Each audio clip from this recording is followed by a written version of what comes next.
Yo, welcome back to Breakfast Daily Weekend right here on ChannelOne TV with myself, Jude Duncan. Just gone by Eno. Had an interesting conversation with our guest artist for the day. But for now, we delve into more positive sporting news, right? Because during the What's Happening segment, we're talking about an NFL activity happening. And, you know, the conversation veered off into the decline of Ghana sports or sports in Ghana. But there's a glimmer of hope, really, because there's some good news. And you could arguably say our biggest basketball expert is right here in the studio with us to tell us about the amazing things they are doing within the space. And I'm referring to the Spintex Knights basketball team. In studio, I've been joined by Dr. Eric Opoku-Entry and Coach Selom Thomas, who will be telling us more about what the Spintex Knights have been up to quite lately. Coach Carter, welcome. Thank you. Coach Selom, right? But you know the famous Coach Carter story. No, I see the things you are doing, and my mind just goes back to the movie, and I'm like, no, these are really amazing stuff. Yeah. So congratulations, Doc. You're also welcome. Thank you. To ChannelOne TV. I mean, it's amazing. I don't remember the last time a basketball team went this far from Ghana, went this far at the Africa level. Tell us about the experience. Let me start with Coach. I mean, it was amazing. It's one thing that we've always wanted to do. Try to put ourselves in a very good position where we can elevate Ghana basketball. We tried doing that at the African Games. We were second. And so for us, this was a great opportunity for us to put the country on notice. And all of this began after you won the Accra League, right? The Ghana Basketball Accra League. How was the experience like? Because we know that like quite a number of teams compete for this. And for the Spintex Knights to go all the way to win and now represent Ghana at the Africa level, I mean, it's still regional based, you understand. But walk us through the whole process of becoming Accra champions and subsequently going into Africa. I mean, our team started as a recreational team, and then up until 2021, we said we wanted to change our direction, wanted to become one of the powerhouses of club basketball in Africa. And for us to do that, we needed to go through the Accra League. Wow. So we came in 2022, and we went unbeaten in the lower division. Then we qualified to the top division. And then it was very, very competitive for us. I can imagine. I can imagine. You know, being a newbie in the top division, the older guys in there want to knock you around and show you that hey, we were here before you came. Wow. And then we also came and we said, look, for us, it's bigger than just playing in Ghana and just playing in ABL. So we came in and went unbeaten as well. And then now we are here. We've gone to represent Ghana at the group phase of the road to BAL, and then we qualified and we are going to the Elite 16. So you've set your eyes on Rwanda, where the actual BA championships will be happening. Be it if they keep us in Rwanda, we'll take it. If they take us to Senegal, if they take us to Egypt, anywhere we'll go. That's what we want to be. But the news now is that you surpassed the elite, the preliminary level, and you've now reached the elite round of 16 level. Wow, and in doing so, you beat Elan Koto Sports in Benin, who are a team from Benin, right? Yeah. I mean, they are a good team, you know. I see them on social sometimes, they are training, I see their videos. So for a team, and that's the photo in our shot from the game, I believe. Yeah. I mean, talk us through that particular game, because that sealed your qualification to the elite level, right? What was going through your mind when that game was ongoing? As coach, I mean. Right. If I tell you the circumstances leading up to that game, our flight landed in Tripoli, Libya, that very Thursday. Wow. We landed about 10, 11 a.m. And our game was at 5 p.m. So you could imagine having to move from the airport to the hotel, making sure that FIBA had cleared every single player of ours and going there. So we gained experience from our previous travels to Nigeria and Ivory Coast. Wow. That's something that we've done with our club, go partake in pre-season tournaments before we come back to Ghana to play. So we gained some experience from playing international games. And when we went there, we just said, look, we've been through a lot to get here. We are not just representing ourselves and our club, but it's the whole country. And so, what do we do? And then we went in there and we gave it everything we had, everything. To land on the same day and go ahead and win that particular game, amazing. Even though you lost your last two, you Last still, two games. because of the points differential. Right.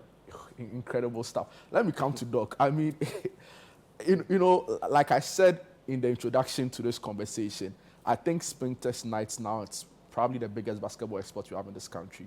And congratulations for a job well done in trying to project the image of Ghana basketball.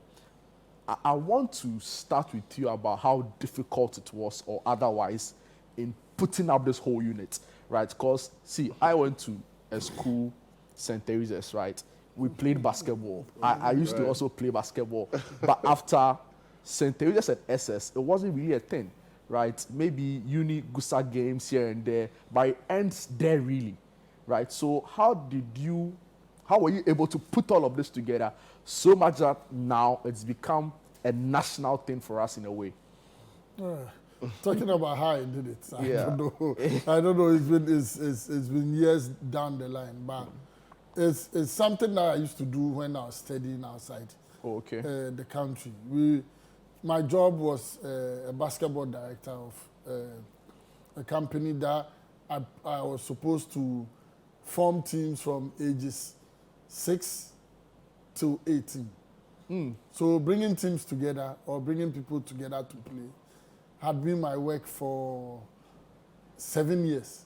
So there was prior experience. Yes, there was prior experience. I did that whilst I was doing my master's and PhD. So bringing a team together, getting the basic logistics for the team to function was something that I was doing back then.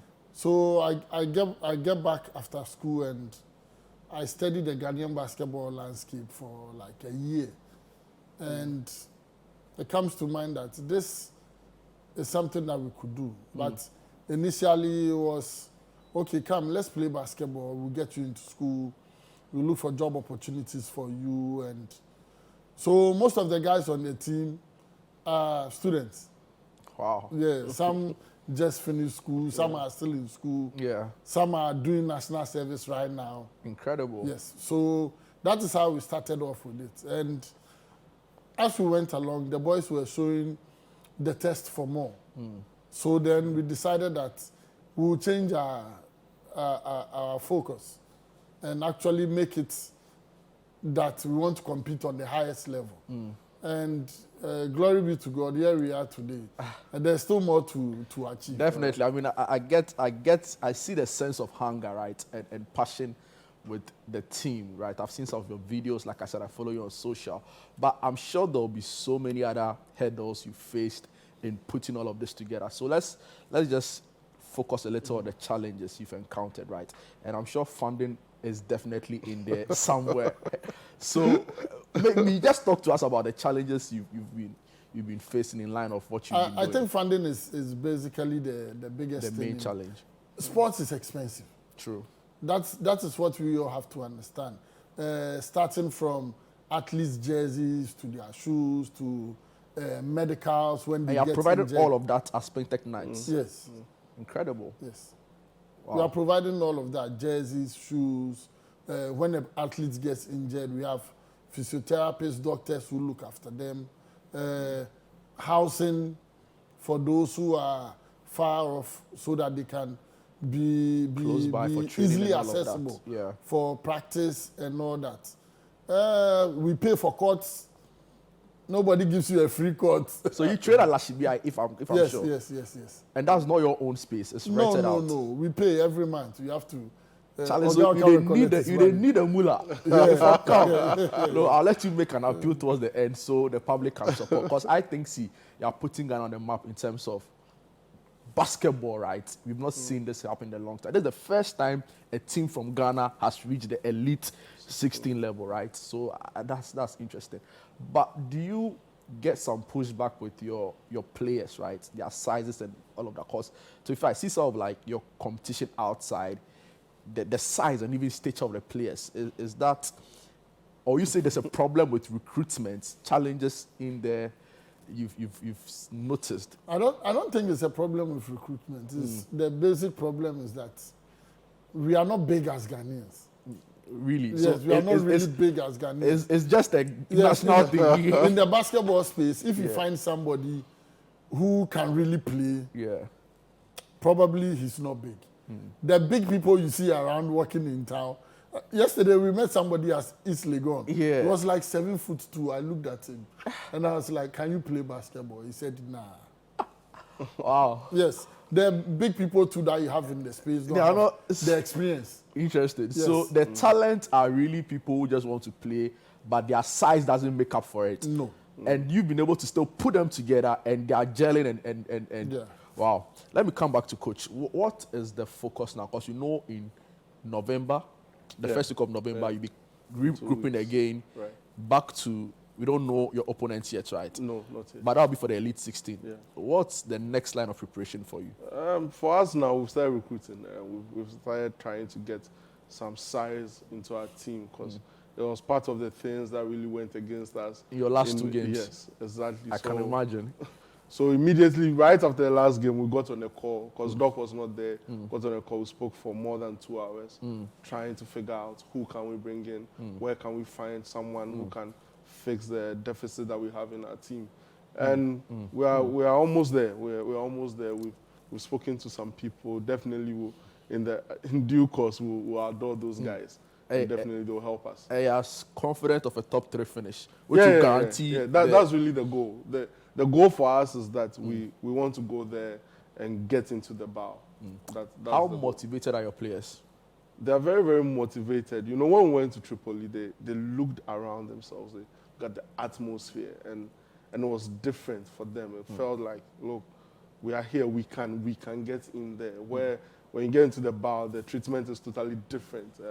And so it's something that they want. They want it. Everything we've been doing for the past 2-3 years has been geared towards this particular moment. And you can tell that every single one of them wants it. Even those that we didn't take to Tripoli, they were down here, they were supporting us. And so, yeah. So as ChannelOne TV been doing, on our sports desk, it's always following. It was always interested in what was happening. So we'll continue that support and we hope that something amazing will come up. But finally, before we go, Doc, just briefly, you're a part of the Ghana Basketball Federation, I believe.